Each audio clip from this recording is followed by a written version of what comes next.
Hello,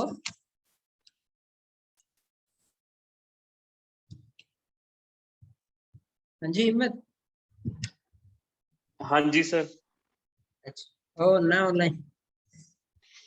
तो मैंने ना कुछ सिलेबस तो थोड़ा करवाया हुआ है, मतलब तो आपको अगर उसमें प्रॉब्लम है तो बाद में पूछ लेना ना।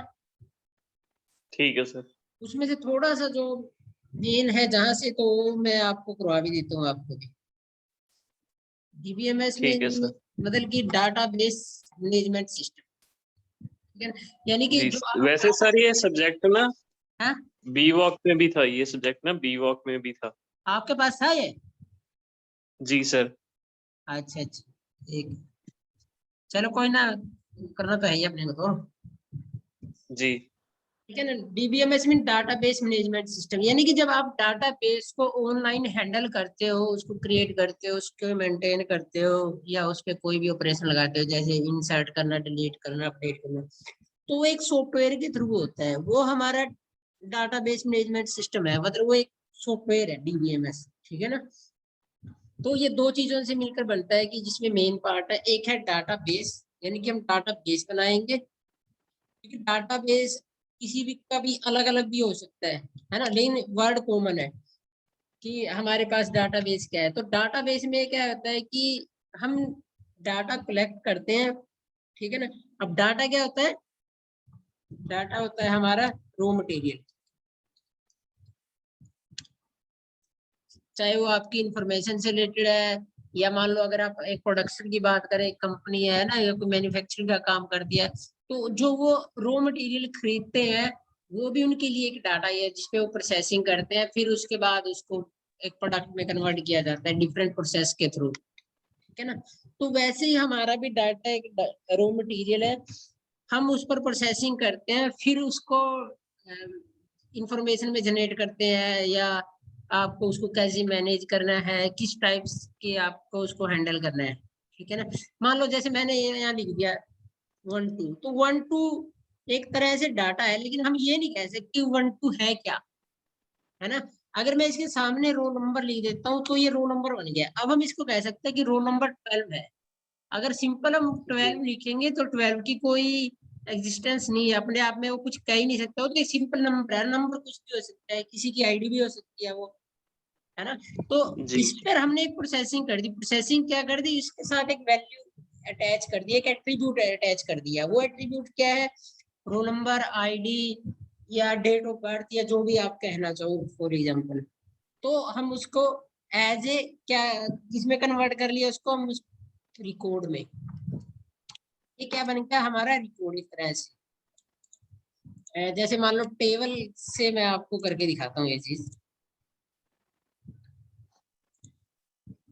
जैसे यहाँ सीरियल नंबर है, यहाँ नेम है, यहाँ मान लेते हैं क्लास। अब सीरियल नंबर है, मान लो मैंने 1 डाला, यहाँ डाल दिया हिम्मत, क्लास डाल दिया बिजनेस। तो हमारा जो डाटाबेस है वो with the help of table handle करते हैं हम, ठीक है ना। डाटाबेस के अंदर टेबल बनाई जाती है। अब टेबल डिपेंड करता है कि आपने किसके लिए बनानी है। जैसे मैंने आपके लिए बनानी है तो हम ऐसे ही बनाएंगे। यहाँ पर आप रोल नंबर लिख सकते हो चाहे, जी क्यों?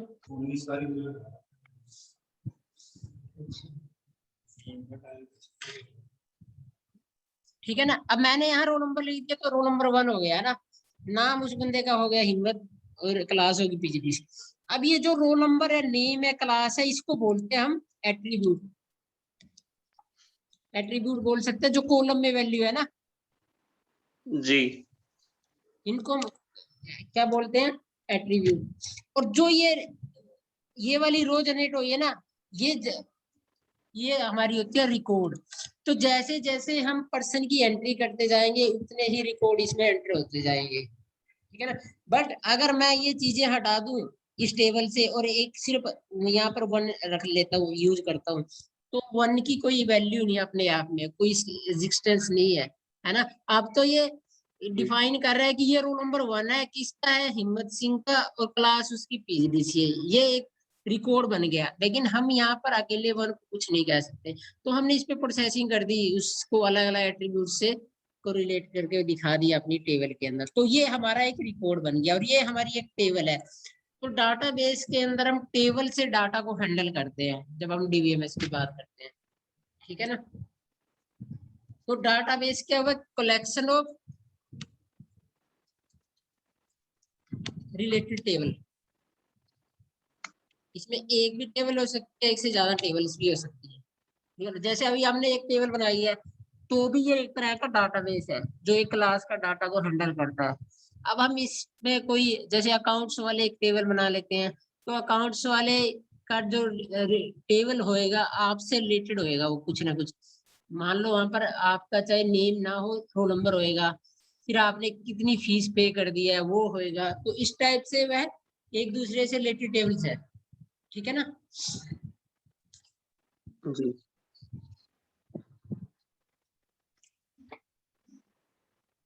तो अगर हम डीबीएमएस की बात करें तो ये क्या एक तरह के डीजी सॉफ्टवेयर, ठीक है ना, software system use manage sir, पिछली डाटाबेस। बार शायद MySQL हमने यूज किया था इसमें। हाँ, इसमें अब भी एसक्यूएल ही यूज करना है अपन को, है आपके वाले में इंस्टॉल हो इस लैपटॉप पे। देखना पड़ेगा सर, इंस्टॉल कर लेता हूँ, शायद मैंने हाँ, अनइंस्टॉल ना कर दिया। हाँ उसको इंस्टॉल कर लो तो आप उसी में प्रैक्टिस कर लो, जी ठीक है ना। तो डाटा डीबीएमएस का एक ऐसा सॉफ्टवेयर जो यूज किया जाता है manage database and its various operations, like insert करना, है ना, डिलीट जी करना वैल्यू को, अपडेट करना भी कह सकते हो,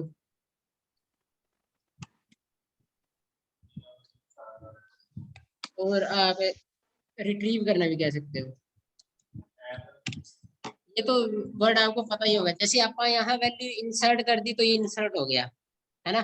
जी मैंने इसमें एक रिकॉर्ड डिलीट कर दिया, मान लो यहाँ पर ऐसे ही सेम कोई ऐसे भी था मान लो,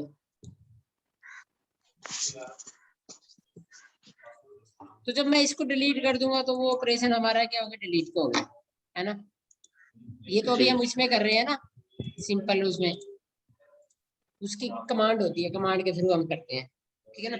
और जब हम कमांड के थ्रू इसको डाटा को चेक करते हैं, उसको बोलते हैं रिट्रीव करना, डाटा को चेक करना मतलब देखना, लेकिन टेक्निकल वर्ड यूज होता है रिट्रीव, यानी कि हम कोई डाटाबेस के अंदर हमारे पास कोई वैल्यू सेव है, हम उसको देख रहे हैं, उसको बोलते हैं हम रिट्रीव करना। वो वहां से पहले उसकी आपने जो कमांड यूज की है उसकी वेरिफिकेशन होती है कि कमांड का सिंटेक्स सही है, वो वैल्यू एग्जिस्ट करती है नहीं करती है। उसके लिए आपको याद हो हम कमांड यूज करते थे ये वाली, select star roll from the table name, मान लो टेबल नेम है स्टूडेंट, फिर सेमीकोलन लगा दें। अब इसमें ये देखा जाएगा कि हमारे डाटाबेस के अंदर स्टूडेंट नाम की टेबल है या नहीं है, तो वो आपको टेबल की फॉर्म में डाटा दिखाएगा। ऐसा भी हो सकता है कि वो ना हो, है ना, कि हमने गलत एंटर कर दिया हो, या किसी ने वो टेबल डिलीट जी कर दिया हो, या उसका नाम अपडेट कर दिया, तो कोई भी ऑपरेशन उस पर हो सकता है अप्लाई किया गया, ठीक है। आगे इसके बेनिफिट क्या है कि हम यूज क्यों करते हैं इसको, एडवांटेज ऑफ डीबीएमएस। तो पहला है ये क्या कर देता है, मिनिमाइज रिडंडेंसी,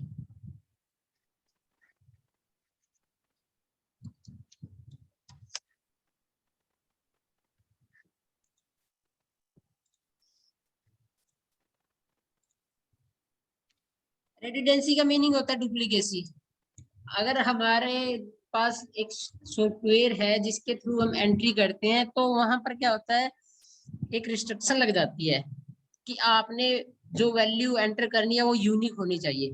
तो वैल्यू यूनिक हो जाएगी तो डुप्लीकेसी आएगी नहीं, है ना। तो उसके लिए आपको ध्यान में हमने एक पढ़ा था प्राइमरी की, इसको हम कंस्ट्रेंट बोलते हैं। जी अगर हमने कोई प्राइमरी की का कंस्ट्रेंट लगाया हुआ है, एक या यूनिक का भी होता है, वो मैं डिफरेंस बता दूंगा फिर हम यूज करते हैं। यानी कि जो आप वैल्यू एंटर करोगे तो वो यूनिक ही होनी चाहिए। वो यूनिक अब हम हर एक को नहीं कर सकते। मान लो हम नेम में हिम्मत यूनिक नहीं कर सकते, किसी भी बच्चे के 2 के नेम में हिम्मत हो सकते हैं, है ना। क्लास भी किसी है, एक से ज्यादा बच्चों की होगी, बट जो रोल नंबर मैंने 1 लिखा हुआ है वो आपका ही होएगा, है ना। तभी यूनिकनेस आएगी ना। अगर एक रोल नंबर 2 बच्चों को मिल जाए तो यूनिकनेस ही खत्म होगी। मतलब आपकी क्लास में आइडेंटिफिकेशन था जो, वो खत्म हो गया, ये कह सकते हो। और वही रिकॉर्ड मान लो यूनिवर्सिटी में चला जाए, अगर यूनिवर्सिटी 2 बच्चों को सेम रोल नंबर दे देगी तो कल को ये प्रॉब्लम हो जाएगी ना कि किसका रिकॉर्ड क्या है ना। वो तो रोल नंबर से होता है ना वेरिफिकेशन कि आपका रोल नंबर, क्योंकि नाम तो सेम हो सकता है, क्लास भी सेम होती है बच्चों की, डेट ऑफ बर्थ भी सेम हो जी सकती है, और मोबाइल नंबर भी सेम हो सकता है। कई बार मान लो 2 भाई हैं क्लास में या कजन है, उनका मोबाइल नंबर वगैरह सेम है या घर का एड्रेस है वो सेम है, बट जो उनका रोल नंबर है ना जी वो कभी सेम नहीं हो सकता, है ना। जैसे बैंक में आपका अकाउंट है तो वो कभी किसी से मैच नहीं होता, तो वहां पर हम रेजिडेंसी को मिनिमाइज कर देते हैं, कम कर देते हैं, बिल्कुल ही जीरो लेवल तक, ताकि हमारे डाटा में बार बार कोई एंट्री ना हो।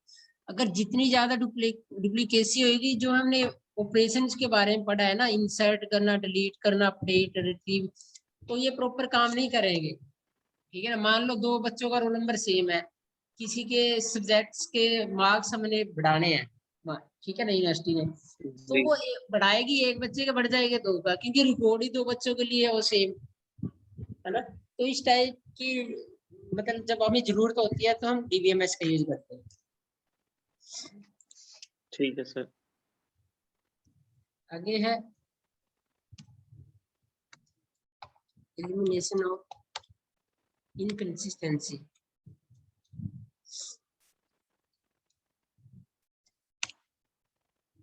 इनकंसिस्टेंसी में क्या होता है कि मान लो कि अगर ये ऊपर वाले पॉइंट से रिलेटेड है डुप्लीकेसी से, ठीक है ना। कैसे होता है कि अगर आपके डाटाबेस में डुप्लीकेसी है, जो ऊपर वाला हमने पॉइंट डिस्कस किया वो हम फॉलो नहीं करते, तो इनकंसिस्टेंसी आ जाती है। वो कैसे आती है कि जैसे आपका एक रिकॉर्ड है, ठीक है ना, अब उसको हम कहीं और एक्सेस करते हैं, तो ऐसा भी हो सकता है कि वो दूसरी जगह अपडेट हो ना हो, है ना। जैसे कि देखो, हमने ऊपर पढ़ा है ना कि जो आप डाटाबेस बनाते हो उसमें जो टेबल्स होती है वो रिलेटेड होती है एक दूसरे से, और रिलेटेड होने का मतलब है कि कोई ना कोई ऐसा पॉइंट कॉमन होएगा जो दोनों में सेम होएगा। जैसे मान लेते हैं रोल नंबर है, अब मान लेते हैं रोल नंबर 1 के अकॉर्डिंग हमने एक टेबल में एंट्री कर दी है कि उसकी जो फीस थी या रोल मार्क्स वगैरह थे वो अपडेट कर दिए, बट उसके अकॉर्डिंग जब हम पहले वाली टेबल में डाटा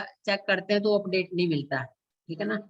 यानी कि वो एक दूसरे से इफेक्टेड नहीं होती है वो जो होना चाहिए। यानी या आप ये कह लो सिंपल सा कि आपने पैसे जमा करवाए आपके गांव में जो भी है बैंक है मान लो, ठीक है ना, लेकिन आप जी कभी कहीं और अकाउंट में किसी और बैंक में जाके अपना सेम अकाउंट से चेक करवाओ और वहां वो कुछ और बैलेंस बताए, आपके पिंड में कुछ और बैलेंस बताए, तो वो अलग अलग हो गए। फिर ऐसा नहीं होना चाहिए ना, भी अकाउंट तो सेम है, एक जगह बैलेंस कुछ दिखा रहा है, दूसरी जगह बैलेंस कुछ दिखा रहा है, तो कंसिस्टेंसी खत्म होगी इसकी।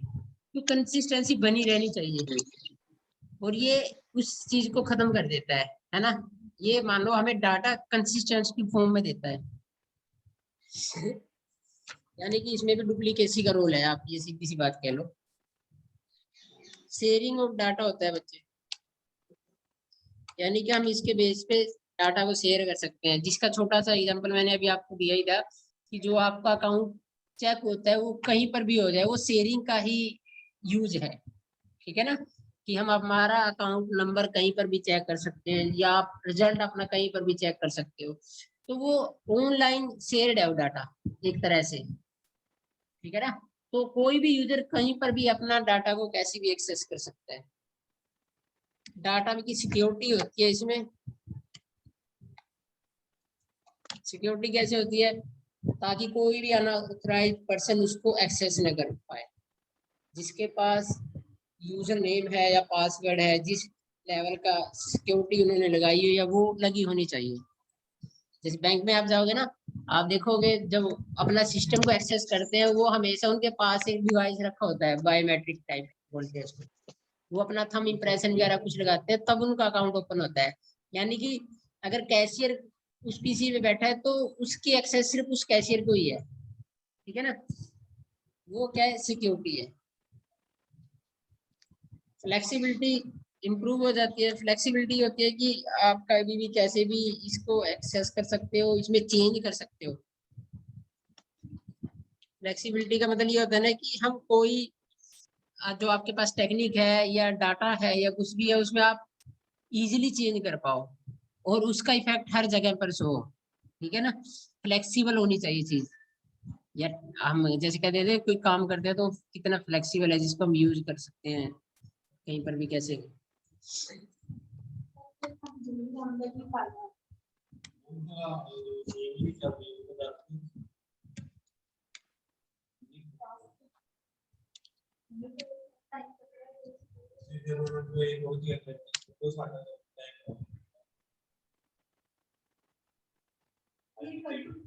एक मिनट।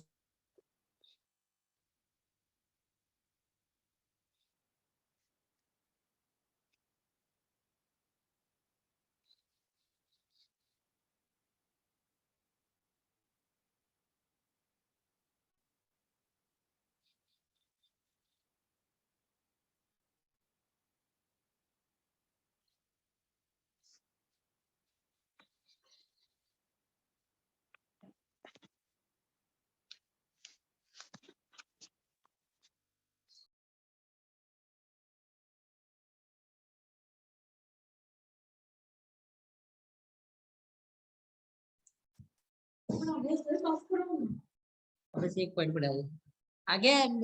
हिम्मत कि जो आप डाटाबेस बनाते हैं ना, उस स्टैंडर्ड को फॉलो करता है, ठीक है ना। जी तो उसमें कुछ रूल्स रेगुलेशन होते हैं, उनको फॉलो किया जाता है। मान लो जैसे अब डाटा टाइप डिफाइन करते हैं ना, तो वो भी डाटा टाइप बनाए गए हैं ताकि आप जिस टाइप का डाटा की एंट्री करते हो वो उसी टाइप का डाटा आप उसके लिए सिलेक्ट करो, ठीक है ना। जैसे मोबाइल नंबर है तो मोबाइल नंबर हम हमेशा एक नंबर की फॉर्म में एंटर करते हैं, तो इसका डाटा टाइप आपने देखा होगा जब यूज किया था उसमें, तो नंबर होता है ना। या वेर कैर यूज करते हैं जब आपने करेक्टर वगैरह या स्ट्रिंग वैल्यू एंटर करनी है। तो इसमें जी स्टैंडर्ड फॉलो किए जाते हैं, तभी आप इसको मतलब कि जब स्टार्टिंग से बनाया जाता है ना डाटाबेस, ठीक है। बैकअप वगैरह के लिए भी होता है, इसमें आप बैकअप ले सकते हो, रिकवरी का ऑप्शन है। चलो आए, ठीक है ना। बैकअप भी होता है, रिकवरी भी कर सकते हैं ना। अगर आपके पास बैकअप का भी रिकवरी कर सकते हैं कोई भी सॉफ्टवेयर जो, जी या आपके पास अगर डाटाबेस को सपोर्ट करता है तो हम उस पर बैकअप ले लेते हैं, ताकि कोई प्रॉब्लम हो जाए इन फ्यूचर तो हम उससे वहां से रिकवरी कर पाए, ठीक है। ठीक। चलो ये देख लेना, और अब 9 बजे ही लगाया करें क्लास।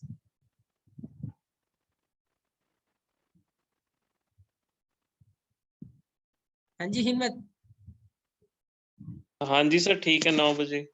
9 बजे ठीक है, हर रोज 9 बजे लगाया करें। ठीक है सर। ठीक है।